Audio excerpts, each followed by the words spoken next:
भाग 1 रामायण बालकांड कथा प्रारंभ। राम जन्म कथा। कौशल प्रदेश, जिसकी स्थापना वैवस्वत मनु ने की थी, पवित्र सरयू नदी के तट पर स्थित है। सुंदर एवं समृद्ध अयोध्या नगरी इस प्रदेश की राजधानी है।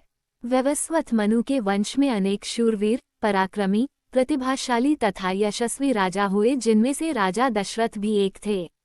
राजा दशरथ वेदों के मर्मज्ञ, धर्मप्राण, दयालु, रणकुशल और प्रजापालक थे। उनके राज्य में प्रजा कष्टरहित, सत्यनिष्ठ एवं ईश्वर भक्त थी। उनके राज्य में किसी का किसी के भी प्रति द्वेषभाव का सर्वथा अभाव था। एक दिन दर्पण में अपने कृष्णवर्ण केशों के मध्य एक श्वेत रंग के केश को देखकर महाराज दशरथ विचार करने लगे कि अब मेरे यौवन के दिनों का अंत निकट है और अब तक मैं निसंतान हूँ। मेरा वंश आगे कैसे बढ़ेगा तथा किसी उत्तराधिकारी के अभाव में राज्य का क्या होगा। इस प्रकार विचार करके उन्होंने पुत्र प्राप्ति हेतु पुत्रयष्टि यज्ञ करने का संकल्प किया। अपने कुलगुरु वशिष्ठ जी को बुलाकर उन्होंने अपना मंतव्य बताया तथा यज्ञ के लिए उचित विधान बताने की प्रार्थना की। उनके विचारों को उचित तथा युक्तियुक्त जानकर गुरु वशिष्ठ जी बोले, हे राजन, पुत्रयष्टि यज्ञ करने से अवश्य ही आपकी मनोकामना पूर्ण होगी, ऐसा मेरा विश्वास है। अतः आप शीघ्रातिशीघ्र अश्वमेध यज्ञ करने तथा इसके लिए एक सुंदर श्यामकर्ण अश्व छोड़ने की व्यवस्था करें।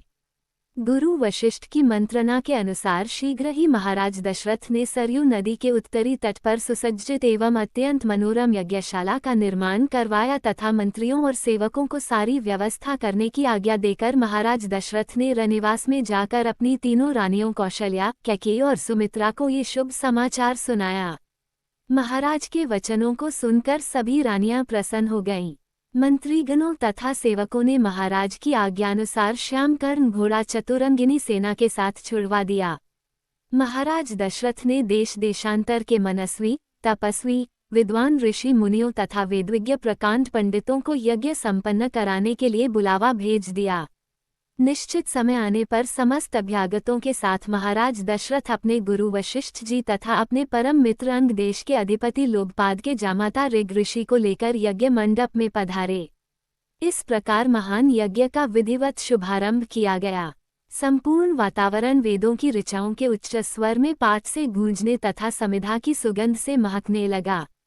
समस्त पंडितों, ब्राह्मणों, ऋषियों आदि को यथोचित धन धान्य, गौ आदि भेंट करके सादर विदा करने के साथ यज्ञ की समाप्ति हुई। राजा दशरथ ने यज्ञ के प्रसाद चरा को अपने महल में ले जाकर अपनी तीनों रानियों में वितरित कर दिया। प्रसाद ग्रहण करने के परिणाम स्वरूप परमपिता परमात्मा की कृपा से तीनों रानियों ने गर्भधारण किया। जब चैत्र मास के शुक्ल पक्ष की नवमी तिथि को पुनर्वसु नक्षत्र में सूर्य, मंगल, शनि, बृहस्पति तथा शुक्र अपने अपने उच्च स्थानों में विराजमान थे, कर्क लग्न का उदय होते ही महाराज दशरथ की बड़ी रानी कौशल्या के गर्भ से एक शिशु का जन्म हुआ, जो कि श्यामवर्ण, अत्यंत तेजोमय, परम कांतिवान तथा अद्भुत सौंदर्यशाली था। उस शिशु को देखने वाले ठगे से रह जाते थे। इसके पश्चात शुभ नक्षत्रों और शुभ घड़ी में महारानी कैकेयी के एक तथा तीसरी रानी सुमित्रा के 2 तेजस्वी पुत्रों का जन्म हुआ। संपूर्ण राज्य में आनंद मनाया जाने लगा। महाराज के 4 पुत्रों के जन्म के उल्लास में गंधर्व गान करने लगे और अप्सराएं नृत्य करने लगीं। देवता अपने विमानों में बैठकर पुष्प वर्षा करने लगे। महाराज ने उन्मुक्त हस्त से राजद्वार पर आए हुए भाट, चारण तथा आशीर्वाद देने वाले ब्राह्मणों और याचकों को दान दक्षिणा दी।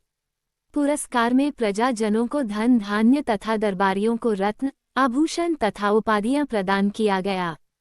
4 पुत्रों का नामकरण संस्कार महर्षि वशिष्ठ के द्वारा कराया गया तथा उनके नाम रामचंद्र, भरत, लक्ष्मण और शत्रुघ्न रखे गए। आयु बढ़ने के साथ ही साथ रामचंद्र गुणों में भी अपने भाइयों से आगे बढ़ने तथा प्रजा में अत्यंत लोकप्रिय होने लगे। उनमें अत्यंत विलक्षण प्रतिभा थी, जिसके परिणाम स्वरूप अल्पकाल में ही वे समस्त विषयों में पारंगत हो गए। उन्हें सभी प्रकार के अस्त्र शस्त्रों को चलाने तथा हाथी, घोड़े एवं सभी प्रकार के वाहनों की सवारी में उन्हें असाधारण निपुणता प्राप्त हो गई। वे निरंतर माता पिता और गुरुजनों की सेवा में लगे रहते थे। उनका अनुसरण शेष 3 भाई भी करते थे। गुरुजनों के प्रति जितनी श्रद्धा भक्ति इन चारों भाइयों में थी, उतना ही उनमें परस्पर प्रेम और सौहार्द भी था। महाराज दशरथ का हृदय अपने चारों पुत्रों को देखकर गर्व और आनंद से भर उठता था।